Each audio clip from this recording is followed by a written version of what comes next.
It's up to you, but I just wanted to let you know that I'll originally you do had it. said 2. You sure? Yeah. You see the times of the meetings? They're 3:30, 4:30, 5:30 at the bottom. I have contacted a community member. I'm still waiting to hear back if that person can sit on the committee, but I have fulfilled all of the other positions. Okay. So we have representation for all of the positions that you see So listed there. Karen volunteered. If there's a problem, let me know, and Yep. okay? Thank you, Karen. Mhm. Put you down.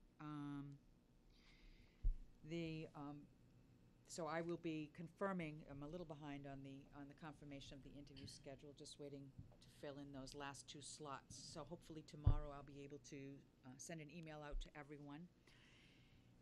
Before they signed on, they already knew what the schedule would be, so the schedule is there.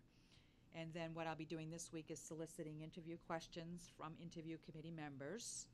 Applications will be due by March 27th, that's tomorrow. I don't have a number to give to you right now as to how many applications we have, but every day I'm getting emails from these sites letting me know that new applications have been received. There will be an application review committee that will narrow down the number of applicants that will be interviewed. And though we have an orientation meeting for the interview committee on April 11th. At that time, we'll go through the process and the questions that will be used. Interviews will be conducted from April 23rd to the 26th, and hopefully finalists will be named on April 27th. At the May 7th school committee meeting, those finalists will be interviewed by the school committee. And then hopefully by May 11th, we will have a selection for the successful candidate. Any questions on the timeline? Well, the last meeting, there was discussion whether the superintendent makes the appointment or the school committee makes the appointment. Under MGL, according to Mr. Gilbert, that phrase that I had pointed out to you in MGL about the school committee has the ability to offer the Director of Finance and Operations a 6-year contract is the phrase that's relied upon to indicate that the school committee is the appointing body. And it has been held up in court, I believe Mike said in his email. Yes. So that is the reference in MGL. So we would do the interviews, then make the selection. Take a vote. Yes, I will have a recommendation for you, but it is your final appointment. Okay. And that's past practice too, And that's past practice, Karen. Okay. according to Just Maureen. The start date will be August 1st. somewhat, I guess indirectly related, when do the elections take place? Just curious. May What 8th. day is May it? 8th, Is okay. it the 8th? Yes. Okay. Want to make sure our 2 members get reelected. Well, if we don't, we got a problem. Some major problems. Any other comments on the timeline for the selection of the new finance director? Okay, thank you. It was a painful process. Next on the agenda is the an initiative undertaken by the superintendent regarding the special education program and evaluation of special education program. Kathy, you want to give us the details on that? Sure. This is an action that's often taken when a superintendent is new to a district. But I had some hiring to do when I first came on board, so one of those persons that was hired was the Director of Pupil Personnel Services. So over the last year, I've been meeting with her, and we've been talking about a potential special education program evaluation in North Reading. And as a result of those discussions, we have contracted with Walker Partnerships. I had included an overview of that company in your packet. They have about 40 years experience. No, I'm sorry. They've been doing this since 1994, and they've been working with about 40 school systems on evaluating special education programs. So as I had indicated, the evaluation is intended to assist the district administration in determining if the current status of the department with respect to organizational structure, staffing patterns, programming and service offerings, role responsibility, utilization of current professional and paraprofessional staffing positions, and the overall strengths and areas of programmatic and service needs are what needs to be happening for the District of North Reading. And this evaluation will also address issues related to cost containment efficiencies, out-of-district placements, procedural practices, pre-referral practices, professional development opportunities for all personnel, and issues related to student demographics and trend lines. I think that this is a very important initiative to take place as we take a look at what we're offering to our students in the district and to identify if there are areas where we can strengthen our programming.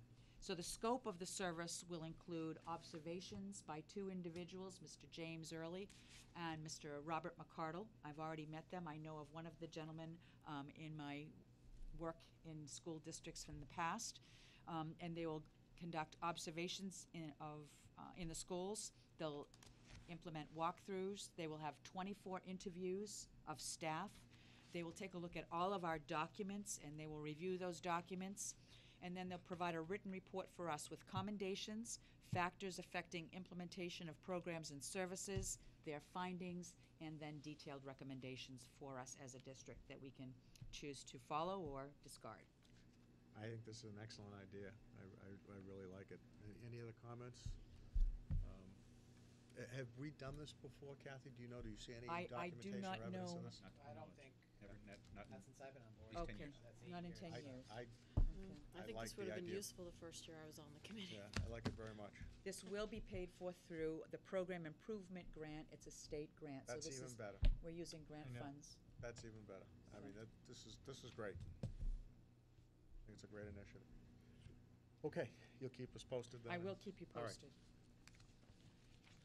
Next on the agenda is an update on the Massachusetts No Child Left Behind waiver. There's been a lot of discussion about this, and Superintendent will brief us on it. Yes, again, included in your packet is an overview of a document, frequently asked questions, that I did take from the Department of Education website.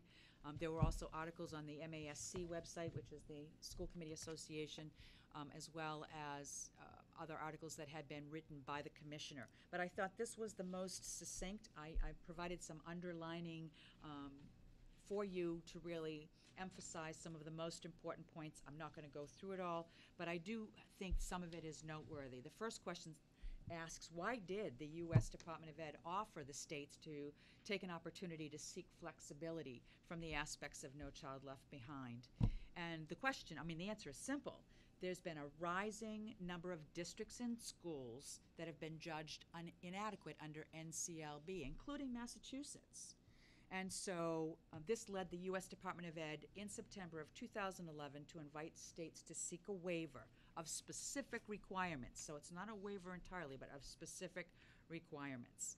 And then in Massachusetts, we requested the waiver because in 2010, the state passed the Achievement Gap Act.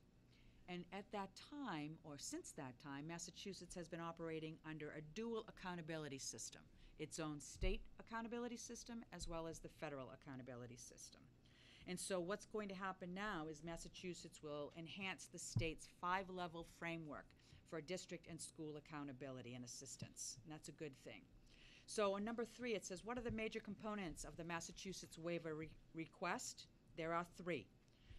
To ensure that the state has college and career-ready expectations for all students, that there is a state-developed differentiated recognition, accountability, and support system, and a supporting effective instruction and leadership.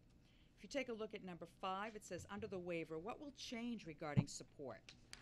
And the U.S. Department of Ed requires all states seeking the waiver to develop and adopt guidelines for local teacher and principal evaluation and support systems. And you've heard that that is well underway.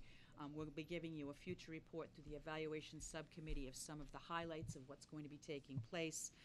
The state of Massachusetts has been actively developing protocols and processes for implementing this new educator evaluation system. If you turn to the next page, number 6, what will change regarding accountability and assistance? NCLB required every school that missed its target to implement the same set of one-size-fits-all interventions, and we know that does not work. So the Massachusetts Department of Elementary and Secondary Ed will engage closely with districts and schools with the largest proficiency gaps. That's where they're going to focus their efforts, working with them to adopt research-based interventions to close that proficiency gap while increasing overall student achievement.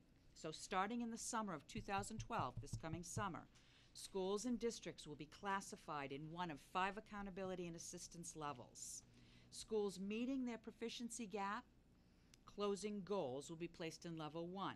Schools not meeting their gap closing goals will be placed in level 2. Schools with the largest proficiency gaps for student subgroups and for all students will be placed in level 3, and the state's lowest performing schools will be placed in levels 4 or 5.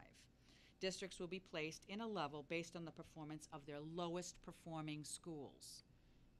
So Massachusetts will first issue this new school and district accountability using this approach described in the waiver this August of 2012. And districts will be subject to the requirements of the waiver beginning at that point. If you take a look at number 10, the Mass DESE will be holding regional forums beginning in April over the rest of the spring and through the summer for districts and schools to discuss and learn more about this new accountability system. I'm sure there will be a webinar, there usually is, and we participate in those. And what does this mean for parents and families? The DESE feels that this flexibility will allow the state to implement an honest accountability and support system that requires real change in the lowest performing school districts and allow for locally tailored solutions based on individual school needs. And I think that's a big step forward. Questions or comments for the superintendent? Mel? We had some grades, I don't know if it was just at the middle school, but we had a couple of grades and some subgroups and grades that were not meeting NCLB requirements for, I think, AYP. Yes. So those schools or those grades will still be subject to some, will be placed in, we won't be in category 1, correct? There's a likelihood we'll be in category 2 with those schools, and we still have to work to improve. It's what my the issues understanding, were. you're right. It's my understanding we'll probably be in level 2, but again, I'm not quite sure how the new accountability system will quantify what an achievement Right. gap goal Okay, right, is. because in some of those grades, it was such a small number. That's correct. That we were, so we may not, okay. So we're either level 1 or level 2. And that's the one size I fits believe. all that the NCLB That's correct. advocated. I'm not quite sure what that's going to be yet. Anybody else? No? Okay, thank you. Redefining is. Next on the agenda is bills and payrolls. We've circulated for 3 signatures. We have minutes. March 12th, 2012, executive session. Motion to approve. Second. Motion by Mel and a second by Karen to approve the minutes of the executive session of March 12th. Any further discussion? Hearing none, all those in favor, please say aye. Aye. Opposed, the motion carries by a vote of 5 to nothing.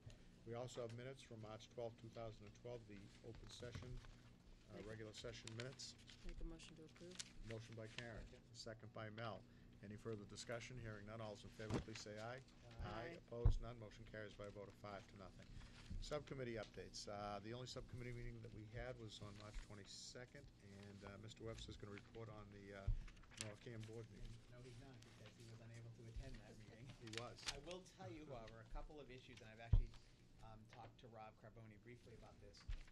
They really want to get more students involved at the high school mainly, but maybe also the middle school. And I actually talked to 2 of Northam's employees who were at the town meeting the other night, and they're both really interested in working with the high school. So I briefly mentioned this to Kathy.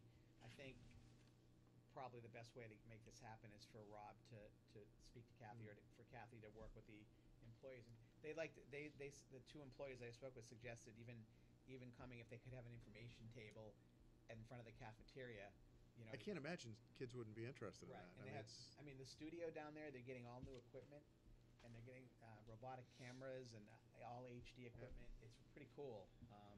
So that's number one. The second thing, and I think I've mentioned this before, but I really want to make sure that this gets to the SSBC, is that the new schools should be wired and should have robotic cameras in places like the Performing Arts Theater or the Center, and the gymnasium, and maybe maybe the distance learning center. Mhm. So that will make it much easier for the cable company